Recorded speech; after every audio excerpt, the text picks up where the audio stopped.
अपर दीर का सयाहती मकाम जहाज बांडा के दुश्वार गुजार ट्रैक के बावजूद बड़ी तादाद में सयाह यहाँ पहुँच रहे हैं। बात करते हैं शेरीज़ादा से। शेरीज़ादा, बताएगा जहाज बांडा के मकाम तक जाने के लिए जीप का सफर कितना है और पैदल कितना चलना पड़ता है?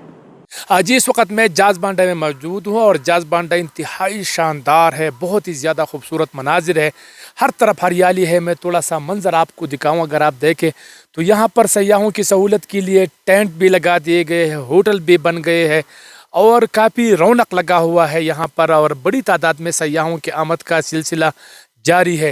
होटल अगर आप देखें तो काफ़ी मयारी होटल यहाँ पर मौजूद है, क्योंकि ये पहाड़ी इलाका है और काफ़ी दूर है, तो मतलब यहाँ पर इस हवाले से यहाँ पर जो सहूलियात है सयाहों को वो काफ़ी बेहतरीन है। सामने अगर आप देखें तो बर्फ़ से ढके पहाड़, आबशार और घने जंगलात क्या नहीं है, यहाँ पर तमाम सहूलियात यहाँ पर मौजूद है। और जितनी भी सयाह यहाँ आना चाहते हैं तो इनके लिए यह है कि अपर दीर का जो सयाहती इलाका है तल, वहाँ तक आप अपनी गाड़ी में पहुँचे और फिर वहाँ से आप जीप करें तो 8 किलोमीटर जीप ट्रैक है और फिर तकरीबन कोई 8 किलोमीटर पैदल ट्रैक है। तो आप यहाँ पर पहुँच जाते हैं और यहाँ पर आप कुदरती मनाजिर से खूब लुत्फ़अंदोज़ होंगे। लेकिन एक बात आपको ध्यान में रहे कि आप अपने पास गर्म जैकेट और जूते आपके बेहतरीन हो ताकि आपको सफ़र में आसानी हो। जी, एक ब्रेक के बाद हाजिर होंगे हेडलाइंस के साथ। आप देखते रहिए। हम